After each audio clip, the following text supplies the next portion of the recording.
ইফতারিতে আলু বেগুনের চপ তো খেতে ভালোই লাগে, কিন্তু এটা একটু অন্যরকম ইউনিক একটা রেসিপি, চাইলে ট্রাই করে দেখতে পারেন। প্রথমে এখানে আলু সিদ্ধ নিয়েছি, তার সাথে আমি পেঁয়াজ কুচি, কাঁচামরিচ কুচি, আদা রসুন বাটা, সিদ্ধ ডিম, ধনিয়া পাতা কুচি, একটু সরিষার তেল একসাথে ভালো করে মিক্স করে এক সাইডে রেখে দিচ্ছি। এরপর এখানে আমি বেগুন কেটে নিয়েছি পিস পিস করে।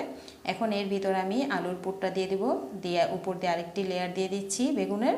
এভাবে করে এক সাইডে রেখে দেবো, সবগুলোর ভিতরে এভাবে পুর ভরিয়ে দিচ্ছি। এরপর আমি এখানে বেসন নিয়েছি, বেসনের সাথে আমি হলুদ মরিচের গুঁড়া দিয়ে দিচ্ছি, স্বাদ মতো লবণ দিয়ে দিব, ভালো করে মিক্স করে পানি দিয়ে একটি ডো তৈরি করে নিচ্ছি। ডোটা যখন হয়ে যাবে এর মধ্যে কিছুটা কালো জিরে দিয়ে দিব, আদা রসুন বাটা দিয়ে দিচ্ছি, দিয়ে ভালো করে আবার মিক্স করে নিচ্ছি। একটু ধনিয়া পাতা কুচিও দিয়ে দিব, এতে করে কিন্তু টেস্টটা অনেকটাই ভালো লাগে।